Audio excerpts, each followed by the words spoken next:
চৌধুরী বাড়ির আয়না। রাত তখন ঠিক 12টা পেরিয়েছে। বৃষ্টি পড়ছে টুপটাপ করে। গ্রামের একদম শেষ মাথায় পুরনো এক দোতলা বাড়ি, যেটাকে সবাই বলে চৌধুরী বাড়ি। বছর 10 আগে সেই বাড়িতে আগুন লেগেছিল। তখনকার মালিক অরিন্দম চৌধুরী আর তার স্ত্রী কেউই বাঁচেনি। তারপর থেকে বাড়িটা খালি। কেউ সাহস করে ওখানে যায় না।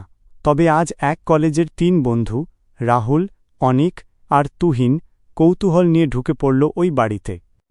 রাহুল হেসে, এই যে এত ভূতের গল্প শুনি, দেখি তো আসলে কিছু আছে কিনা। অনিক, তুই আগে হাঁ, আমি পেছনে যাচ্ছি। তুহিন, চুপ কর, চুপ কর।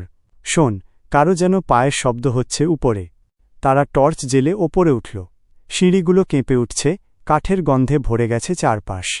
একটা পুরনো ঘর। দরজাটা আধখোলা। ভেতরে একটা আয়না। ধুলায় ঢাকা, কিন্তু অদ্ভুতভাবে মাঝখানটা একদম পরিষ্কার। তুহিন, এই আয়নাটা দেখ। মনে হচ্ছে কেউ সদ্য দেখেছে। অনিক, হাঁ হাঁ, ভূত নাকি সাজগোজ করছে। হঠাৎ আয়নায় ঝলক দেখা গেল।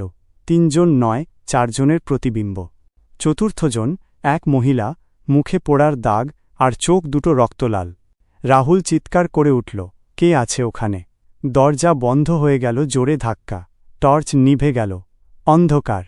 একটা ঠান্ডা বাতাস ঘুরে এসে কানের পাশে কেমন একটা ফিসফিস, তোমরা কেন আমার ঘরে ঢুকলে? অনিক দরজায় হাত দিয়ে টান দিল। দরজা খুলল, কিন্তু বাইরে কেউ নেই।